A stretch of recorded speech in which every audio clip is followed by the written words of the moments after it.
अरे हमरा के इतना लगा था, उनकरा के लगा था। तो पानी धोइल पी ना। नमस्ते प्रणाम, आप सब देख रहल बानी भोजपुरी प्लस। तो आज लेके आयल बानी एगो नया ट्रेलर के रिव्यू जो ना के नाम बा सास ससुर बिन अंगना ना सोहे। जी हाँ, ये ट्रेलर आयल बा एंटरटेन रंगीला यूट्यूब चैनल पर, जो ना में विक्रांत सिंह राजपूत, ऋचा दीक्षित, विनोद मिश्रा, रीना रानी जैसन शानदार कलाकार बाड़े। डायरेक्टर बाड़े कन्हैया जी। और कहानी बा एगो ऐसन परिवार के जो ना के पड़ोस में अक्सर सास पुतोह के झगड़ा होते रहेला। और ई झगड़ा सब देख के जब इनकर पड़ोसी कहेला कि तू हमरा घर के झगड़ा देख के हमरा ई घर के स्वाद लेता रहा, जब तोहर बेटा के बियाह होई तब तोरो घर में ऐसा नहीं झगड़ा होई।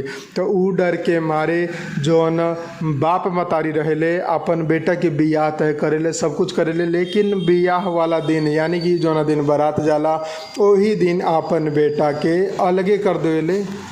काहे से कि उ लोग के भी डर रहेला कि बियाह के बाद जब हमार बेटा पुतोह हमरा से अलग होबे करी तो समाज ओकरा बाद हमनी पर हंसो। हे से बनिया बियाह से पहले ही अपन बेटा पुतोह के अलगे कर दी और एक गो घर में दो गो घर बटा जाला। बेटा पुतोह अलगे रहेला, सास ससुर अलगे रहेला, बाप मतारी अलगे रहेला। तो ए तरीका से ही फिल्म की स्टोरी बा जो कि फैमिली ड्रामा रूप में आप लोगन के दिखावल गया बा। एमे इमोशन भी बा, कॉमेडी भी बा और सीरियसपन भी बा। सारा कुछ आप लोगन के देखे के मिली। तो ट्रेलर देखे के बाद तो जाई एंटरटेनर रंगीला यूट्यूब चैनल पर। विक्रांत सिंह और ऋचा दीक्षित के शानदार जोड़ी आप लोगन के देखे की मिली।